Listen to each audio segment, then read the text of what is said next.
Now, for more on Beijing's expansion and its economic impact, let's bring in Uwe Brandes. He's Executive Director at Georgetown University's Urban and Regional Planning Program. Welcome to the show. Thank you. So, Uwe, what stands out to you as the highlights from Beijing's urban plan? Well, I think we have to put this into perspective.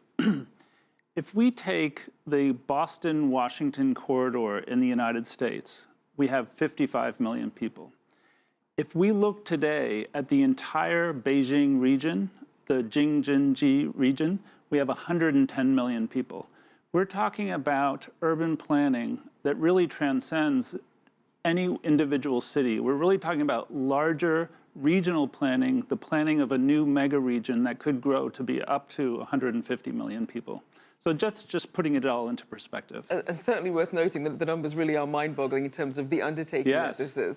Now, we know that there are these efforts to move some of these non-capital functions of Beijing.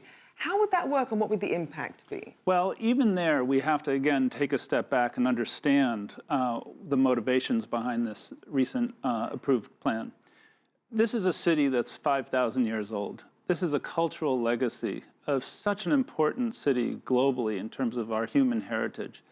And so the current plan today is really about managing growth responsibly, not endangering the cultural resources of the city, and creating a positive paradigm for people living in the city. And that not all economic uses can be in the city center of Beijing. This has to be a regional approach. Now, with such a huge change, what sort of business opportunities could come along with this? Well, I think most importantly, this is not just about the city center. This is about developing a region. So important to this is an entirely new backbone of high-speed rail that connects the city to other sub-centers, a series of satellite cities, and really, including Tianjin and many other regional cities, a whole network of urban communities. And there are many development opportunities that will occur as these sub-satellite cities develop further. And as we look at some of these, what do you think could be done to really curb some of the surges that we're seeing in the property prices in areas such as Tongzhou and Chong'an? This is a very serious issue. This is an issue that cities around the world are facing. So it's not unusual that Beijing has to face this as well, particularly in its capital city. So it is very important that land use regulations get put into place which allow for equitable development, that certain price controls get introduced through subsidies to make sure that a workforce can live in the place where employment opportunities are present. Now, we know that this plan comes as the government is still working on some of its cooling measures for some of the hot property markets there.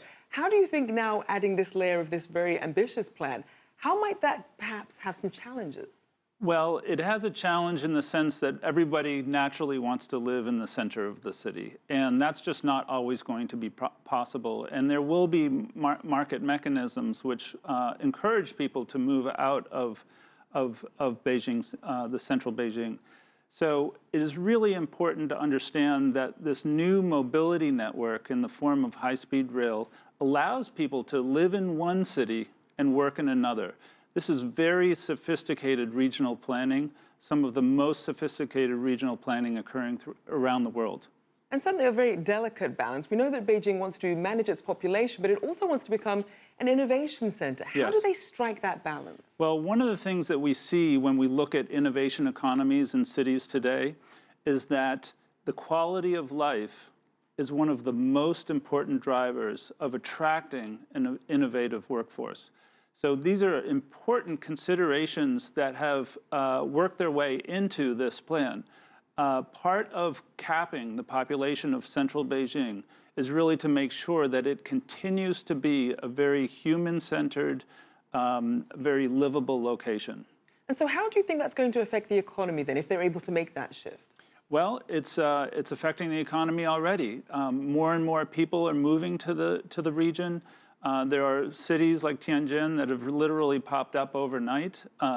And we have to see this as an entire system, an entire very complex economic network. And we know that this is it's a blueprint at this point. It's very long term. We're looking at perhaps 2035 to beyond to 2050.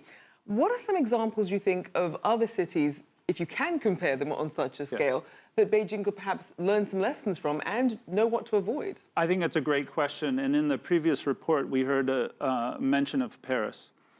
Paris is a centralized city that until very recently didn't have a larger regional strategy. I think that the city planners in Beijing have really learned their lesson not to concentrate too many people just into one city,